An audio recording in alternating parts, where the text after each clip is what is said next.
There is something really interesting in this hentai manga, but I will mention it towards the end. I didn't notice it at first, but then it made a splash in my brain. But let's check the chicks first. Our main chick, Oda Rina. And yes, this manga is also about golf. Despite she being the main character, she only gets the pipe twice. She cleans it once. Well, at least there's something. Akechi Miyuki is one of her rivals. She will get the most fun out of this.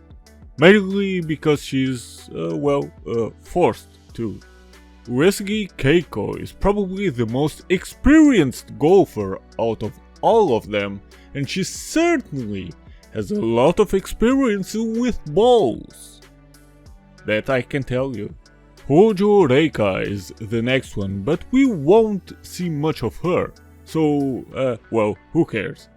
Then it's Shimazu Yuki, the one that will enjoy men touching her all over the place at the bar. It's unknown if she got many pipes, but at least she got one. Hosokawa Chinatsu appears together with Akechi Miyuki, and a threesome will be on the menu for her. Takeda Yuki is the last new woman that will get the pipe. Well, technically. She will also experience a threesome, but with 2 men instead of 2 chicks and 1 man. Finally, we got Date Naoko. She only happens in the last chapter, so no, she will not get the pipe. Those were the chicks. Okay, technically there are 2 or 3 more chicks, but they are really irrelevant overall. So let's jump into the story. Oda Rina is a professional female golfer in debt. Over 10 billion yen. Yeah, billion with a B. Which is around 74.5 million euro or almost $82 million. Despite being a very talented golfer who won many tournaments growing up, she actually doesn't really enjoy it at all. But now it doesn't matter either way if she likes it or not, because technically she has to do it to get rid of the debt she has. Well, okay, technically it's her father's debt, but there's a small story behind that. She has a caddy called Mori Kingo who is always on her side, and temporarily she has to live with him because she had to move out of her villa. Remember her 10 billion yen debt. But one interesting thing is, here is a lot of blackmail going on. Or rather, a lot of spying would be probably a better word. Once Akechi Miyuki tries to blackmail Oda by cleaning Mori's pipe, but he then turns around and tells Oda what happened, Oda saw the opportunity to let Mori collect a lot of information on the upcoming golfers, like Shimazu or Takeda. Yes, so Oda could backstab all the golfers and win all the tournaments without much effort. Kinda interesting to see how everything unfolds here.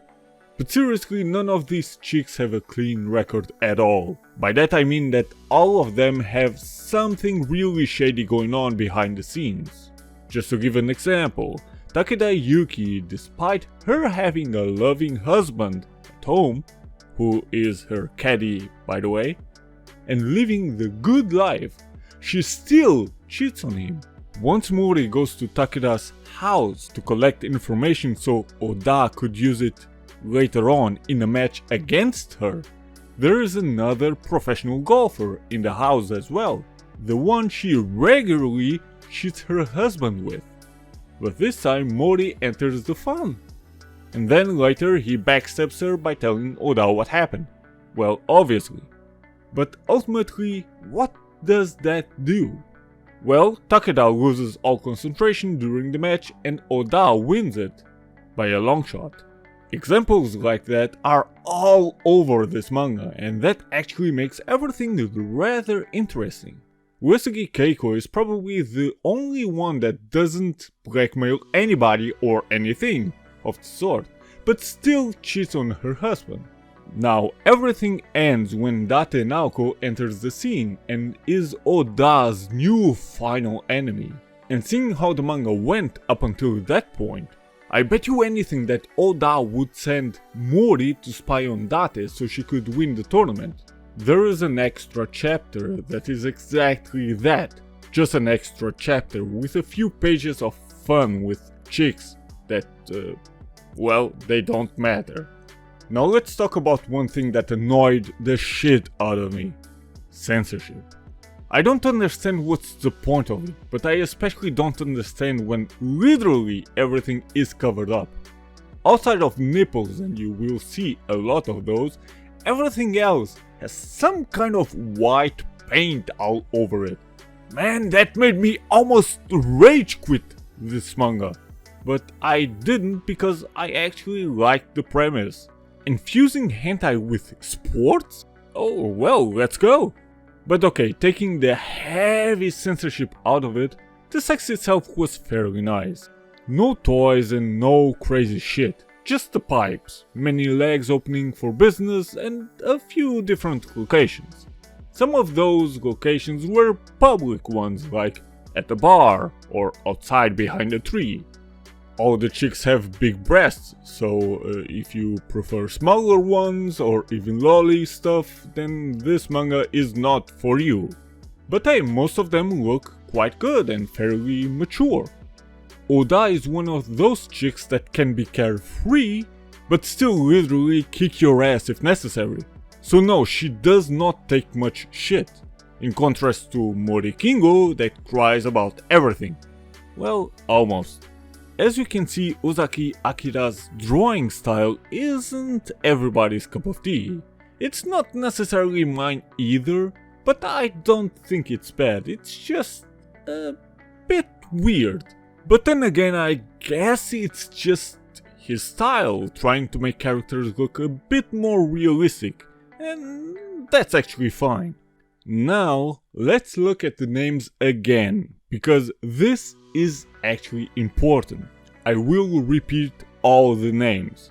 Oda Rina, Akechi Miyuki, Date Naoko, Hojo Reika, Mori Kingo, Shimazu Yuri, Takeda Yuki, Uesugi Keiko, and even Hosokawa Chinatsu.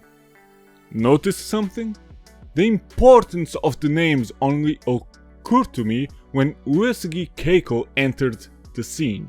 Only at that moment my brain went, "You damn idiot! Why didn't you recognize it earlier?"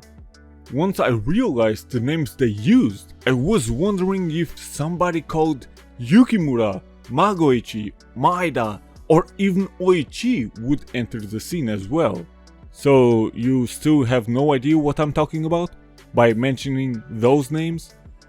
Oda, Akechi, Date, Hojo, Mori, Shimazu, Takeda, Uesugi, Hosokawa? You have no idea. Here's a tip. Sengoku period. Maybe now you know what I'm talking about.